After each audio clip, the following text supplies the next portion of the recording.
episode 2 of Utopia Soles Sneaker Podcast. I am Jay Smooth. To my left, I got my boy Gus, and to my right, I got my boy EJ. We in here today. Hey, I want to let you guys know the foundation of Utopia Soles. I would take it upon myself and say this should have been done in episode 1. So, my bad. But I feel like I owe it to you guys, and this is very necessary. Utopia Soles is simply a headspace. It's simply where you go to escape from all the BS around you. You know what I mean? Like in this pandemic, we got a lot of craziness happening, right? Sure. So you need a place that you can escape to where you don't have a word. You know what I mean? It's like a mind vacation.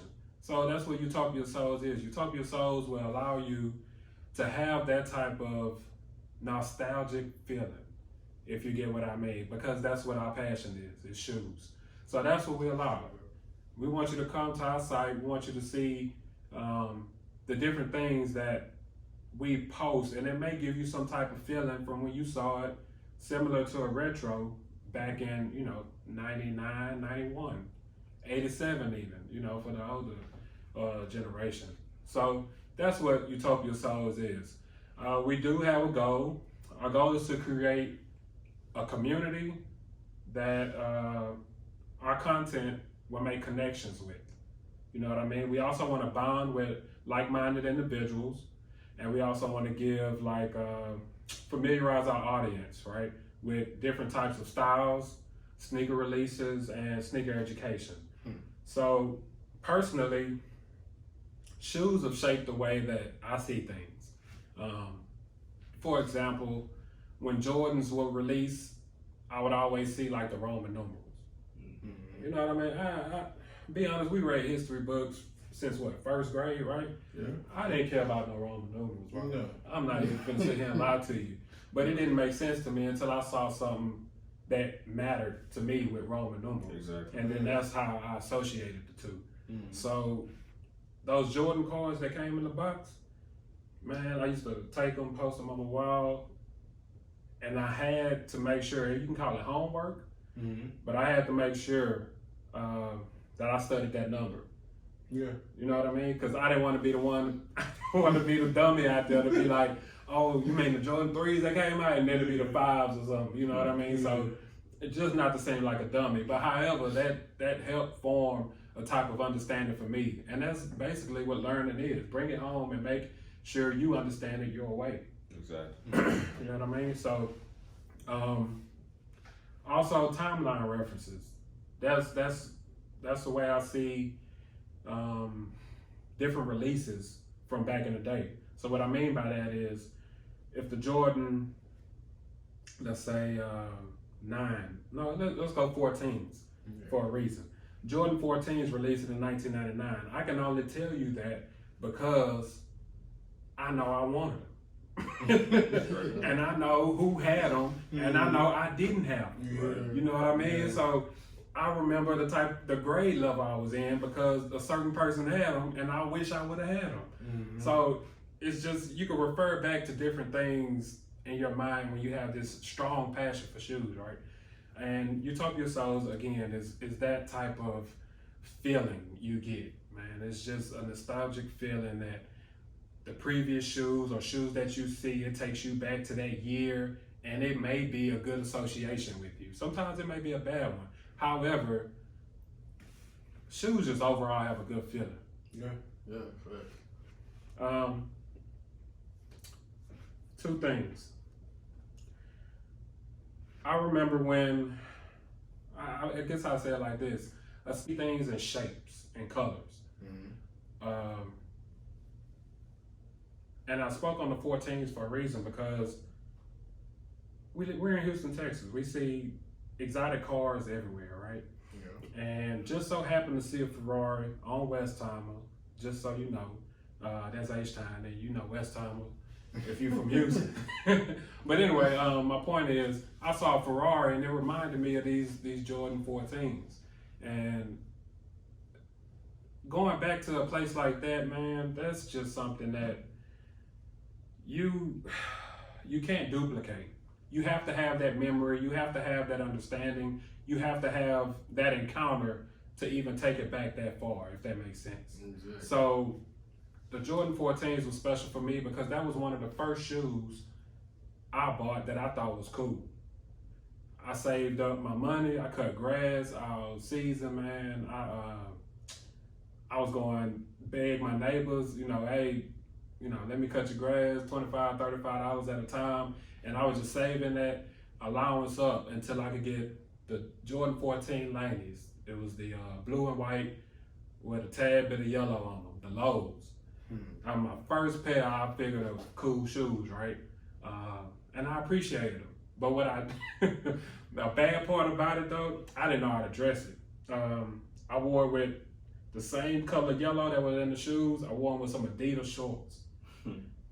So sneakerheads off top know that mixing Nike with Adidas or mixing Jordans with another brand, it really, it really don't work together. So I do that right now. I don't give a damn about none of that. Exactly. I would wear some Adidas joggers with a pair of J's any day. If it look good, That's you me. can get worn. Bottom line, I don't care about all that mismatching labels and all that. There used to be something back in the day, but nowadays, I don't think, if you care about this, you really ain't got no life. We grown people. We got stuff to do.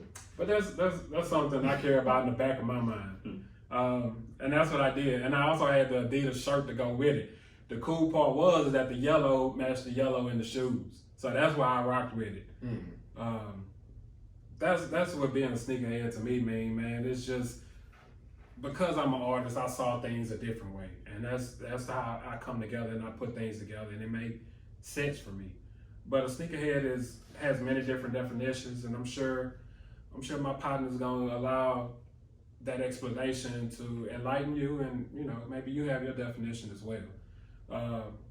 So tell me, Gus, what's your definition of a sneakerhead?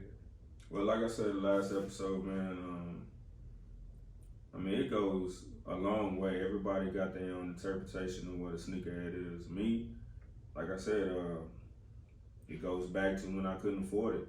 I became a fan early on when I didn't have, so I think that's organic. If I can use any better term than that, it'd be that one, man.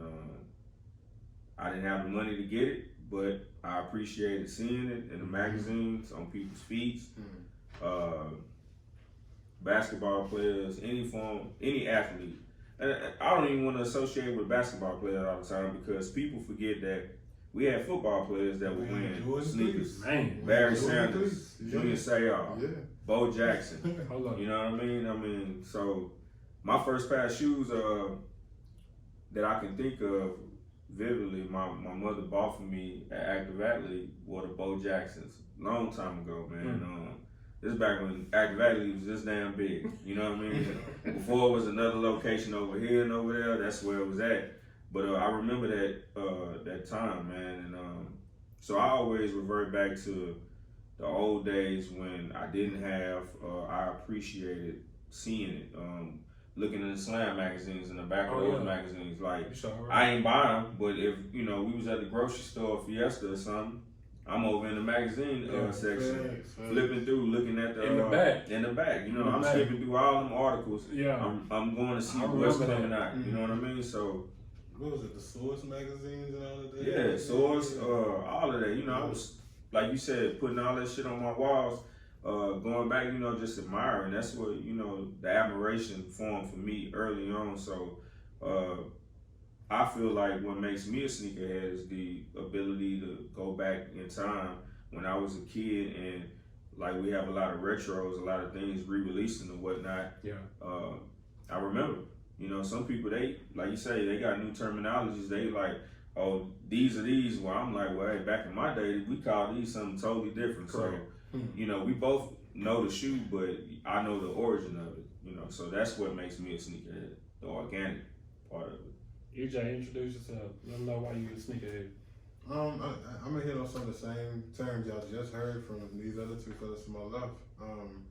For me, it's a nostalgia factor. It's a growing up looking at athletes and seeing athletes from various different sports, whether it be basketball, football, etc. All of my favorite athletes were always either wearing some J's or some Jordan cleats or some You know, when Scottie Pippen had the up-tempo we were talking about earlier, you know. Yeah. A lot of people don't even know like that's his shoe, you know.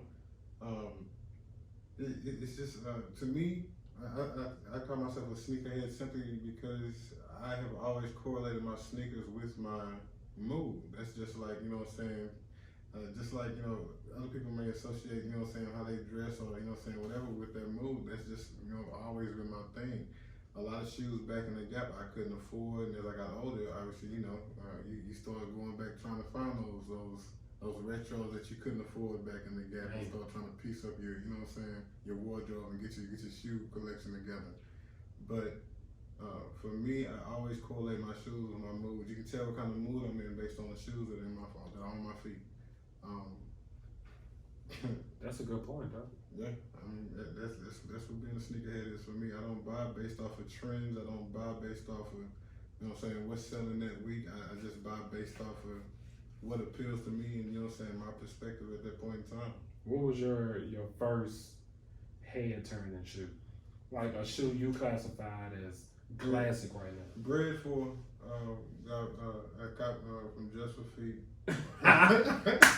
Classic H-Town spot right at Miami the Mall.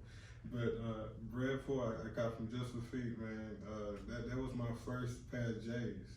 I mean, like as I stated, when I was in middle school, it's not that I couldn't afford them or we couldn't afford them. It's just that that's not a luxury that, you know. I think our parents don't splurge on shoes and stuff like that. You know how that goes. Oh. But that was the first shoe I bought personally with my own hard-earned money, and you know, man, that was history. Boys used to go to Wieners and get school shoes. Wieners used to be a spot, man. And we tapped on it before. That school level way. Yeah. We tapped on it. We tapped on it earlier, man. Look, remember when they dropped they would drop Air Max, and then they drop a more affordable version of Air Max. Mm-hmm. So like where the Air Bubble was, you got rubber underneath for the affordable ones. Facts. So it went from $139.99, probably talking about the the Air Max 95s. Mm-hmm. And then they got some with just rubber underneath that scale down to $84.99. So those were the back to school specials the parents always hit though. But you know that's what you got for school. So even though you saw, I don't know what them parents said, man. I guess you have to have younger parents to get the more affordable. I mean, the more classic type of shoes. But my parents wouldn't feel it. No. My parents was like, "Look, you spend $70-$80 for school shoes, and that's it. If you want, I'm gonna buy these one pair of school shoes, and then that's gonna be it for by December or something." Or they give you that ultimatum. We'll give you 2 pairs of shoes for that same price of that one pair you trying to get. Or you can go ahead and get that one pair and you're going to rock with that for the whole half a year. we had some dudes, I knew some anyway, I don't know about y'all. Some of them boys were slanging rocks, you know what I'm saying? I know what y'all know what I'm talking about out there. They was getting whatever they wanted, you know what I mean? It wasn't just I know I touched on the athletes, but them dope boys, they was out there making it happen too, so we looked up to what they had as well. Yeah, that's really who you saw in the corner with the new releases. You know what I'm saying? When Jordan's released on I want to say Wednesdays at a point in time. Mm-hmm. And then I think Georgia started dropping releases on Fridays and then Saturday mornings. Sometimes you might catch it on Thursday right now in these times. Yeah. But I want to get into something that most of our viewers may know, but for the ones that don't, it's very necessary. And I feel like, most of the viewers should tune into this, which is Sneakerhead Lingo. I think we've each have said some things already that some people may not understand. And I think it's necessary to explain ourselves. So let's get into it, man. Colorway. A colorway is just a various configuration for color schemes of shoes. That's really all it is. Exactly. Like you said, bread fours. Mm-hmm. Bread means black and red. Exactly. That's the black and red colorway of the Jordan 4s. And they don't spell it B-R-E-A-D, by the way. B-R-E-D. Say it again. B-R-E-D. All right, there it is. Retros. Retros is just simply a shoe that's been released before, it's been re-released again, probably because of its popularity, with minor changes. The Jordan 3s are a very good explanation of retro. Yeah. You know, there's minor changes each time it releases. From the Nike logo on the back to the Jumpman, logo on the back. Very different minor changes. What confuses me sometimes though, the white and red Jordan 3s, they call the white and red ones though. The Fire Reds. Might be the Fire Reds, but they call them retros. But these shoes are never released. Well, see, was that a situation where it was released as like a player edition shoe, or just like it never made it to the general public, and we just didn't know about it, or was this a situation where, you know what I'm saying, they announcing it as a retro just because it's an old school shoe and they just throwing a retro label on it? Well, that's a good question because say for instance these red cements that were released last year. Yeah, I got you. A lot of sneakerheads had some statements about it because they put the Nike Air logo on the back. Yeah. Which I didn't understand that either. I was happy they did. Yeah. But that is not a retro shoe. No. And I feel like in order to put that Nike Air on the back of a shoe, you have to have had it been released previously. You know what I mean? Exactly. So I didn't understand that, but it happened. That's Nike and Jordan. I think Nike is just using it as a sales tactic right now, personally, and really every shoe brand is. Honestly, think about it. Look how many different brands are dropping, old school versions of school. They just bring out old school iterations of shoes and just putting new colorways on them, and just slap them out there. Nike just so happens to be the only company that's just outright calling them retros. Yeah. Adidas has that slang for them. They call them classics. Converse, same thing. They call them, all classics. So everybody trying to get back on that old, format that worked, I guess, instead of branching out into the new. They still keep the same original name. Yeah. Probably for the same demographic that bought them once before. Exactly. So, I ain't gonna lie. I mean, to touch on what you're saying. I mean, I like the new wave, but I'm gonna be honest. I'm more of a old sneakerhead, original, man, because it just, like you say, back in the day, if I couldn't afford it, now I'm older, I work, I make money, so therefore I can go back and get that now, and I can have that feeling of damn, I finally was able to get this shoe now, you know what I mean? So all right, another term, I was gonna ask you a question. OGs, that's a common, sometimes misused term. With a bad misunderstanding as well. OGs for shoe reference really means the original shoe. That's what the OG part is for. It's just the original.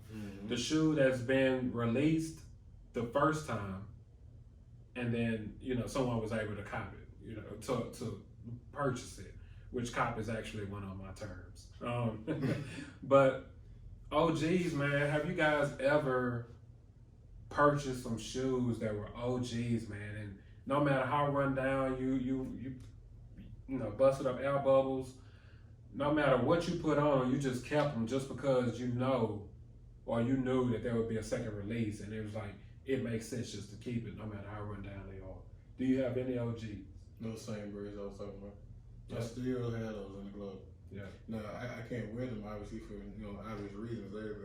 They're deteriorated beyond they don't look like the brands anymore. But I still have them just because that was my first pair of J's that serious to me. That they just to remind me that was my first pair. Any OG kicks? I'm honest to say no, I don't. Like I done bought, I done ran down, and they come out again, I get them again.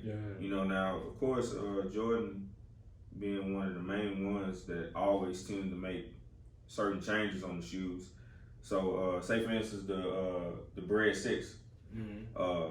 This infrared colorway. Now, I remember back in the early 90s when my grandmother bought them for me the first time, they did have that infrared colorway. But then later they actually came with a red. It was more like a red. Like university red? Exactly. So the difference is this right here for me. That on the red pair, that material was flawless. Yeah. That suede, that new buck, I don't know what it was about it, but I hope that one day they re-release that bread again versus that infrared, because the latest shoes that they released, it ain't just been hitting the same for me, man. See, that's something else we're going to have to touch on in one of our future episodes. The quality difference between the old school retro J's as opposed to what they're putting out with the retro J's now. We got That leather and nubick and suede is not the same quality material we was getting back in the Gap. No. At all. What y'all think about the bread 11s? How they took that patent leather toe cap and brought that patent leather back a little further, like how the original Jordan was. That's crazy you say that. I got the 2012 bread 11s. I'm loving the low cut of them. Okay. I'm not a fan of. I did buy the red ones, the all red 11s, and I don't like the way they form to my feet. It's more of an active shoe. It's more of a, it's something you about to hoop in. Yeah. It's more support is what I'm trying to get at. Not that you don't want that support. The original shoe was fine. Yeah. The original cut around the ankle was fine. Yeah. However, you put these new ones on, it's like, man, I want to go, I'm feeling like hitting the crossover on you. You know what I'm saying? I want to go actually hoop in. I want to go to the park in these. They're more support. They're more comfortable.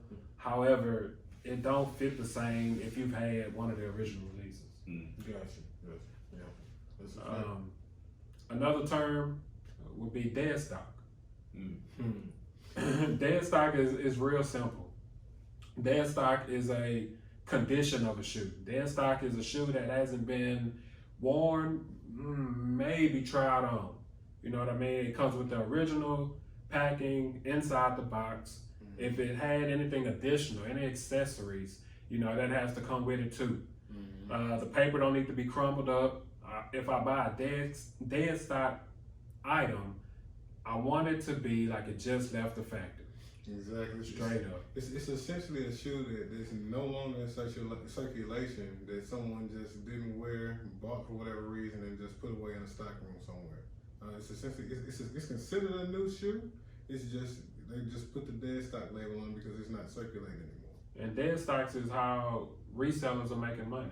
Yeah. That's where the resale game is, right? So if you know how to use that computer really well and turn it to a bot, right?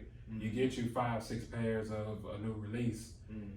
Call them dead stock. Why? Because you put them to the side. You're not wearing them. And then you resell it as a dead stock item. And typically, most people wait, 3 or 4 weeks before they sell them? If you sell them immediately, you're probably not making that much money as a reseller. However, the longer you hold on to them, the better, the more profits you make. Yeah. Unless you get multiple pairs. Exactly. Yeah. And the only way you really fail on the resale game is if you get something that either sits on the shelf or if you get something that you decide to sell too early and you just, you miss out on the fun factor when everything is sold out and prices start skyrocketing. So it's a hit or miss, right? You got to know your shoes, especially if you're a reseller, what's gonna sell out and what's gonna sit on the shelf. Lately, a lot of shoes been sitting on the shelf. Yeah, because of the economic times. I mean, I don't know too many people that's just going out and just purchasing shoes left and right now. You know what I'm saying? Unless it is for the purpose of reselling. But that being said, everybody pockets aren't the same. Some people can still afford to do all that. That resale factor also works at the Nike outlets. Yeah. Man, look, Friday mornings, the outlet is packed. I'm talking about waiting, people that are resellers, people that have somewhat of a shoe store or know someone that they can sell the shoes to. Whatever that plug is, man, look, if you got a connection like that, man, look, go to the Nike factory on Friday morning, get cool with somebody there, let them know your name, man, look, make that connection. That's really what Utopia Soles is too. We're trying to make connections. If you know somebody like that, reach out to us. You know what I'm saying? We want to bond with them. Let them know, how this thing works. Eventually, we might sell shoes. We might even bring them on the show. Do an interview with them. Exactly. So we described the fundamentals of Utopia Soles. Like I said, I feel like that's necessary, especially in the first couple of episodes when we're trying to do this. Again, it's just coming off the ground, and I want to thank everybody that's tuning in. I really appreciate it, just from the bottom of my heart. No, I'm not ending the show. No, stay right there. All I'm saying is thank you. I appreciate it. A lot of people wait to the end to say thank you, but from my heart, I mean it. You know what I'm saying? Thank you for the appreciation. Thank you. When you try to get something off the ground, it takes a little bit more time. It takes practice. It takes going back and forth. It takes a lot of things to put into production to produce to you guys. So I appreciate it. Hey, EJ, we unboxing some shoes today? Yes, sir. Before I do, thank you from all of us. That comes from all of us at Utopia Soles. Yeah, thank y'all. And for you impatient people out there, man, look, wait. It's our first time doing this, man. You know, we know what we talking about. And we're going to introduce some hot stuff to y'all. But y'all just be patient. We got a lot of stuff we working with. But we're going to continue to bring y'all more and more heat every week, all right? Straight up. Yeah. So what we working with here today, we got the Nike Vapormax 2020. I'm going to give y'all a close-up in a quick second. Basically, this is a part of Nike's Move to Zero initiative, which means 50% of the shoe is made up of recycled materials. They do it in a dope way though, because I'm gonna be honest, you can tell if you a sneakerhead, but at the same time, if you weren't a sneakerhead and didn't know what Move to Zero was, you wouldn't even know the difference. Top of the box comes with the Move to Zero. It's Nike's journey towards zero carbon and zero waste to help protect the future of sport. Should be to help protect the future of the environment, but we'll agree or disagree on that. It's a regular box, you know what I'm saying? It just says Vapormax on it, has Move to Zero on one side, you know, nothing much major going on. Up close on the shoe, on the toe box, as you can see, you got the little multicolor going on. You can see some of the recycled materials right here on the toe box, as well as this blue plastic marble they have up front, you know what I'm saying, I guess to protect your shoe. If you look at the bottom of the shoe, you have your recycled materials here around the edges of the airbag. It's pretty dope implementation to me, honestly. You have your multicolor going up on the interior side of the shoe. No Nike swoosh on the interior, except for right here on this lower right corner. I'm gonna be honest, that's something I didn't notice straight up out the box. The airbag on this Vapormax compared to the previous Vapormaxes is a little bit slimmer. It's not as bulky, so it's not gonna feel as cleaty as it did before. This Vapormax has the fast lace locking system. So as you can see right here on the back, you got your little tab, you pull, I'm saying it tightens up the laces on the shoe. That's pretty cool. Come back up front, you got your little release tab right here when you want to get out the shoe. You literally just pull up on it, clicks, and it releases your laces. My personal opinions about the shoe, you know, it's a dope shoe. I like it. I'm not even going to use this lace, like, I'm going to be honest with you. I put my foot in the shoe, it fits perfect to me. I don't like messing with this because I feel like down the road, I'm just worried about some, you know, reliability issues. You know, it's plastic. I feel like, you know, I'm a big dude. If I pull on it too hard, maybe it might break, you know, I don't know. So I'm gonna leave that alone.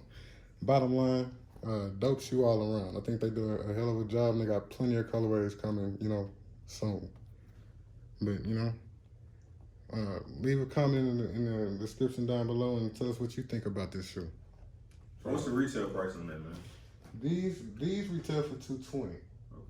These. Now, for whatever reason, the smoke gray colorway that came out behind them, and what was it, the cloud white that came out after them as well, both of those went for $250. So I don't know why. I don't know what, you know, we'll probably, you know, get back to you guys on that. But is it the material? It's the same. Isn't one 100% material? Recycled material? No, it's 50. They say 50%, and they don't say which materials on here are recycled, which ones aren't. They don't break it down like in segments or anything like that, but they do tell you 50% of the shoe overall is recycled material.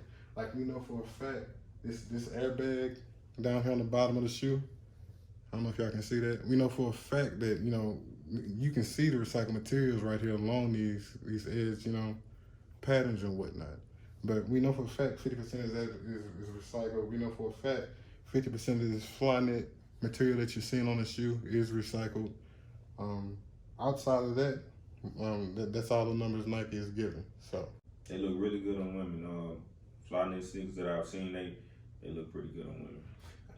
I like Flyknits. I had some Flyknit racers. I had some Vapormax as well. The bad part, I guess my negative comment and my negative comment only about these. Man, you take them bad boys off for about after you wore them 4 hours. Mm-hmm. Man, look, Flyknits, from my understanding, are meant to be worn without socks. If you got a sensitive nose, man, put you some socks on when you wear some Flyknits, bro. I'm straight up, cause when you take them bad boys off, it's a wrap. And that's something else we're gonna touch on a future episode as well. We're gonna do a shoe cut episode. Jay's gonna touch on that in a little bit. One of the things you gotta do if you wear your sneakers constantly, if you playing basketball in your shoes on a regular basis and you wear the same shoe all the time, it's little tips and tricks you can do, especially like with Flyknit, to put baking soda in your shoe after you wear it. That's an antimicrobial, antibacterial, you know what I'm saying, all in one. That'll kind of kill. Eliminate that squeaky noise. Exactly. But outside of that, I'm gonna be honest, I'm in love with Flyknit. Most of my shoes are Flyknit, and I'm gonna tell you why. I wear a lot of my shoes a lot. I don't like worrying about them getting dirty. The dope thing about Flyknit, you can always, and when I say 100%, always clean your shoe, throw it in the washing machine. As long as you got your little zip top bag, and it's just like washing some clothes. It's so low maintenance. Yeah, it's so low maintenance. It's ridiculous. That's good to know. Yeah, real good to know. That's good to know. Hey, I know these released a few weeks ago. About maybe 2 weeks ago, right? Yeah, these came out 2 weeks back, and then. And because of the pandemic, I know it takes a little while for shipping, right? Exactly. Things get caught up trying to get to your house. Yeah, so I'm happy you brought that up. This is the issue I had with this pair specifically. I always order through sneakers.com or when I can get stuff on release day through sneakers. You know how they go with the lottery and etc. These I actually ordered through the sneakers. Are you talking about snkrs.com? snkrs.com. Okay. That's Nike's sneakers app. It's like an abbreviation for sneakers. Exactly. Right. Just a quick, small little abbreviation. But I ordered them from Nike. They sent me my order confirmation, and next thing I know, about 2 days later, I got a canceled order email from them saying, that they couldn't fulfill the order. I guess they over-fulfilled on the orders, or whatever the case may be. So in order to get these, I ended up having to go a back route method and end up getting them from GOAT. That's hitting on the after sale spots we just got to talking about. You got them from where? GOAT. G-O-A-T? G-O-A-T, that's greatest of all time. It's just GOAT.com. They sell a lot of resale shoes. If you're familiar with StockX, it's kind of the same deal, in the same ballpark as far as copying shoes or getting shoes after they are released. And if you can't get them in store, those two spots, eBay, any other spots I can think of on top, those are your friends to go to. Active Athlete, if you got to get extra $75 on. Yeah. But I ended up having to go through GOAT and cop these, and luckily GOAT got them to me in good time, so we could do this review for you guys. That's what's up. But shipping right now, it depends on what company it is. Shipping is horrible. Some people I've heard are waiting 2 weeks for their shoes that they order, or anything in general. Others who are ordering through, I'll give you an example, StockX, I've heard people waiting up to a month just to receive their shoes and stuff. So be aware that when you're ordering from the online spots, that's all I'm saying. Yeah, that's what's up, man. I love the new kicks, man. I love when you do an unboxing and you get that new sneaker smell. Mm-hmm. That not tried on type of feel, that vibe when you open that box, and it's like nothing else matters at that time but what's in front of you, man. And that means a lot to me. I love that feeling of opening up new kicks, right? Get that box, no matter even if the box has a slight damage to it, slightly kicked in on the side, got dog ears on the corners, whatever the case may be. It's something about that feeling, man, opening up that box and seeing them shoes for the first time in person. But speaking of new kicks, man, we got some weekly sneaker heat from my boy Gus, and he's gonna bring some more info to you. Oh yeah. So the weekly sneaker that I got for you guys today, For one, I know a lot of people might be excited about this release.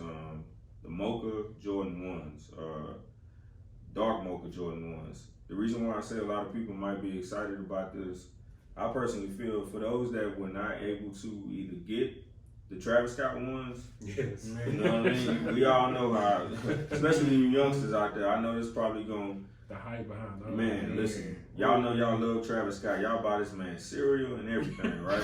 So, He got a cereal now? oh yeah, he got a cereal, man. That's what's up. These sneakers remind me a lot of those, but they're not. And they're gonna sell. They're gonna sell out very fast. The release date, according to the internet, is showing that they could be coming out November 21st. They're gonna retail at about $170. Okay. That's not bad. Leather toe cap, looks like a suede mocha back of the shoe. So it's like I said, it's a lot similar to the Travis Scott Jordan 1. So if you miss your opportunity on getting those, this is a good chance to get something similar to it with the same colorway. The next shoe I'm going to speak about is the Nike Air Uptempo. These are scheduled to release around the holidays of this year. They're going to retail at about $160. Man. This is a classic shoe. I mean, if you grew up in the 90s, if you remember watching the whole era of the Chicago Bulls, doing their runs of, beating everybody in the playoffs and winning championship after championship, number 33, that was his shoe, Scottie Pippen. Yeah. I mean, I know for me, that's always going to be a classic shoe. So, for sneakerheads out there that's looking forward to finding some throwback, this is the perfect opportunity right here. For sure. The next shoe I got up is the Nike Sakai. They are releasing again this year. If some of you remember last year, they released it around September. They had 3 very hot colorways. They had the purple and green and gold. They were all hard to get anyway. I don't recall ever going to any sneaker store and seeing them actually in the store. We've seen a lot of celebs, a lot of prominent people with money, you know what I mean, that wore these sneakers. So they're coming out again, and these are scheduled to release the fall of this year, and they're going to retail at about $180. On the internet, if you ever want to check on Soul Collector or whatnot, they already showing 3 colors. Well, What's yeah, that? 3 colors. Soul Collector. SOLE? SOLECOLLECTOR.com. You can go in there and check out the 3 colorways that they're going to be releasing around this fall this year. And last but not least, for the Nike Dunk fans, I know that's a shoe that always releasing, is always going like that. Yeah. Thanks to the resellers, because they gonna clean your pockets out of it. Man. These are Nike Dunks, the ceramic colorway. It's like an orange and green and black suede material. They're scheduled to release September 1st. These are ones you probably want to get, whether you want to add them to the collection or if you want to resell them. I'm sure you can get an easy $300 for these right here. That's So, a good resale shoe though. Absolutely, There's a absolutely. lot of Dunk Lows out there for resale, and these, $500. You know what I mean? Those are crazy. I was never into the Dunk Lows. I've never bought a pair, never even tried them on. I would buy them just because I know I can get $400-500 for them. Exactly. If you got a plug and you can get your hands on those, they only going for $100. Yeah, they probably like about 120, and I could be wrong. I've never bought a pair personally, and that's what gets me all the time, man. I gotta touch this. The Chunky Monkeys. I believe that's what they call it. The Nike Dunks that came out this year that everybody went. Yeah. The Ben and Jerry version. Yeah. These shoes retail, I want to say, at no more than $120, man. Sneakerheads, I know y'all know how much they going for right now. I don't understand that for the life of me, man. But that shows you how serious these boys is about Nike Dunks, man. Yeah. It's a big thing, and it's always been like that. Like I said last episode, some of the true collectors, they know that Nike Air Max 1 and Nike Dunks are a big staple. So, do you ever feel like it's on purpose? Like we're gonna limit the amount we release, Of course. so that you could build hype up around it? Of course, I think that's what a lot of the newer brands are doing. That's what's making, for example, I think, I'll touch on Yeezys real quick. I think a lot of a lot of the models of the Yeezy, personally, I don't like. But just because it's such a limited commodity, just because everybody can't get their hands on them, I think it just like, runs the hype train for it. And since Nike has so many old classics out there, you can't re-release a classic or re-release a classic iteration of a shoe and then, sit up and do a general release. I mean, if they do a general release, they have shoes sitting on shelves, etc. And to build hype back up around, like for example, the Dunks and the Forces. I think the Forces are really gonna come back hard next year. I'm gonna be honest. They already going right. They are already going hard right now, but they really gonna come up with some dope colorways. It's okay. Just watch. They gonna have the same, price wise. I think resale as the Dunks do this year. That's my prediction. But bottom line, they limit the pass just to get the hype up, and they are some dope colorways. I can't lie. You talk about Yeezys a lot, man. I know when I saw you earlier, you had some heat on your feet. What you working with today? What's on your feet, bro? These are the Yeezy 350 V2 static reflectives. Oh. What, fancy?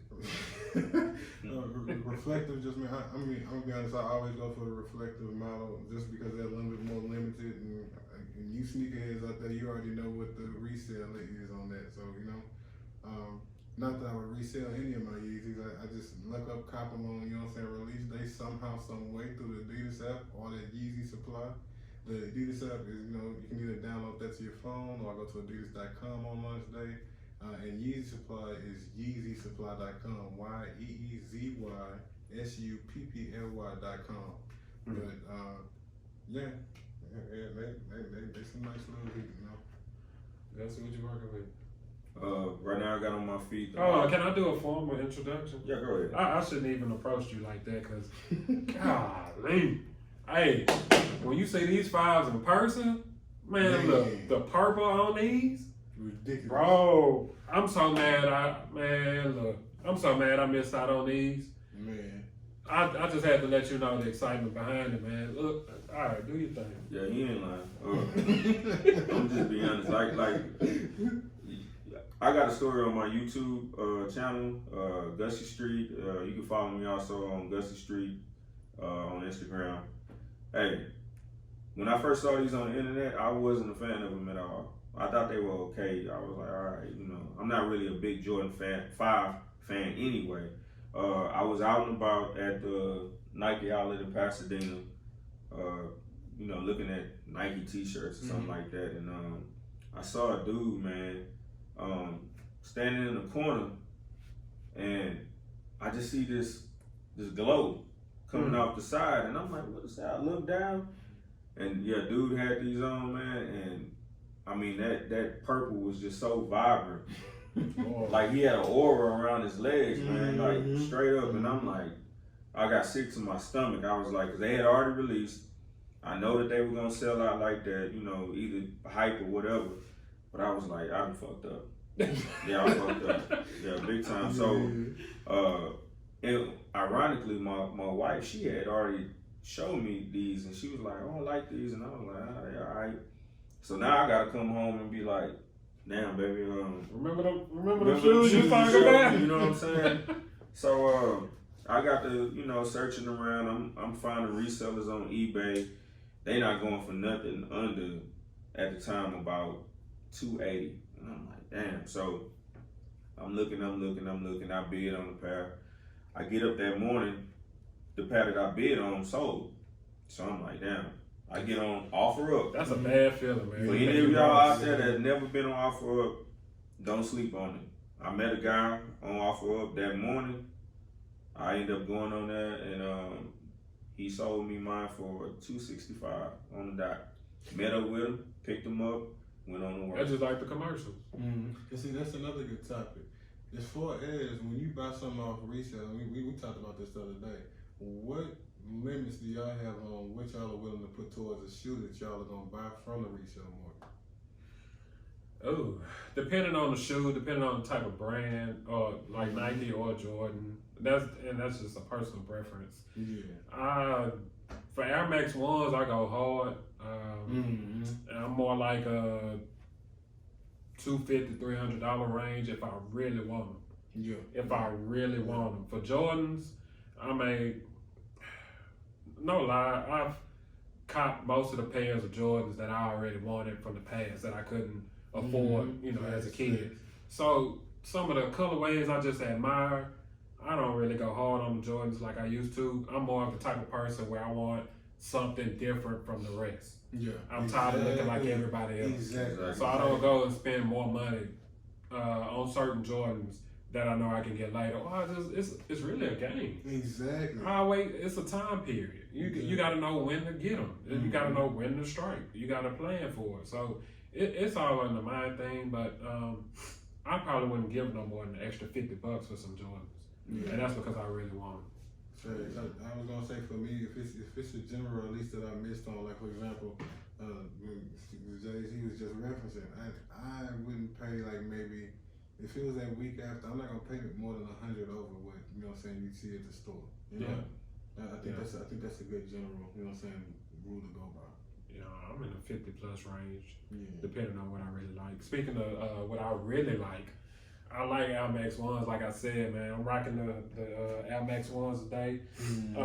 Some people call them the UT specials. You know what I'm saying? So, but I like them because I just like the comfort of Air Max 1s.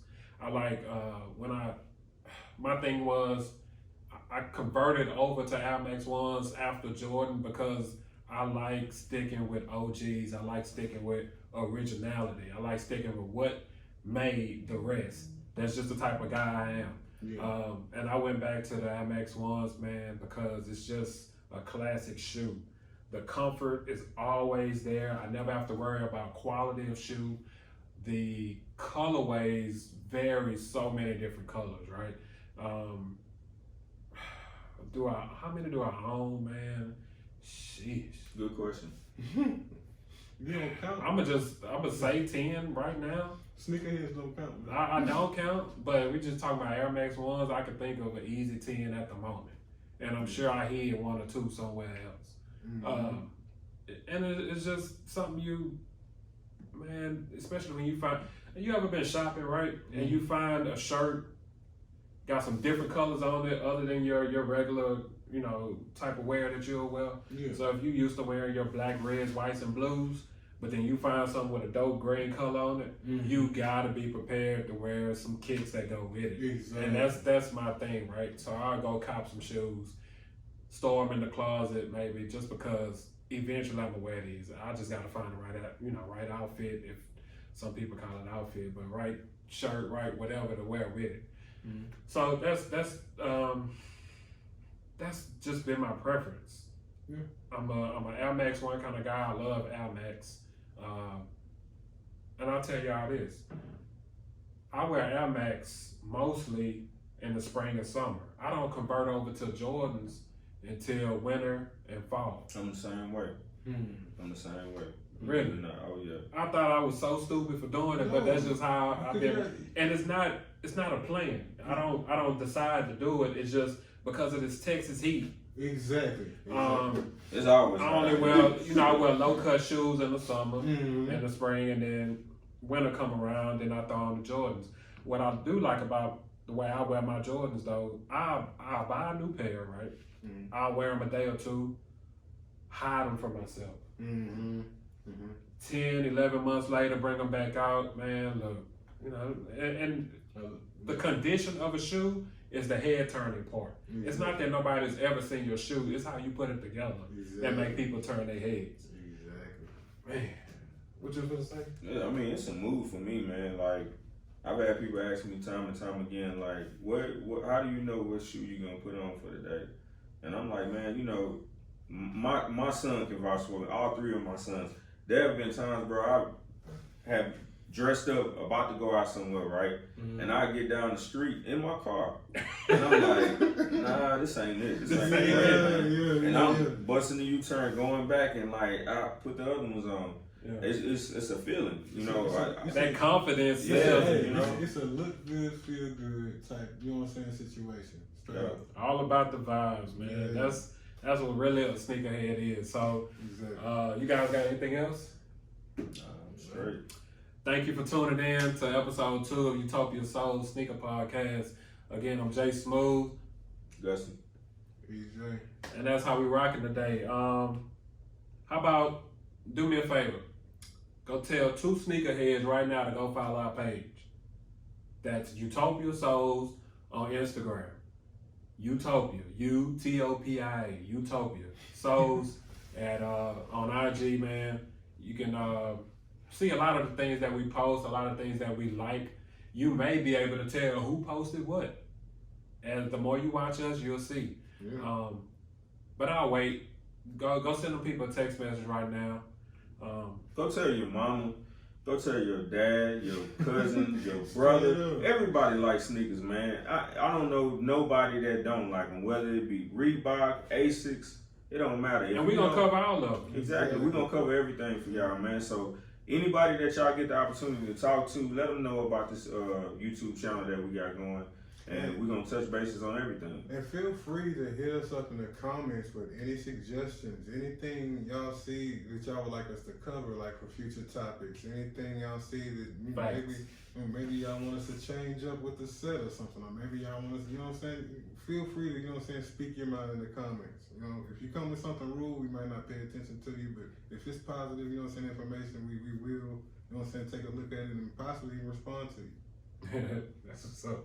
Hey, man, again, thank you for tuning in. Do what makes you happy. Straight up.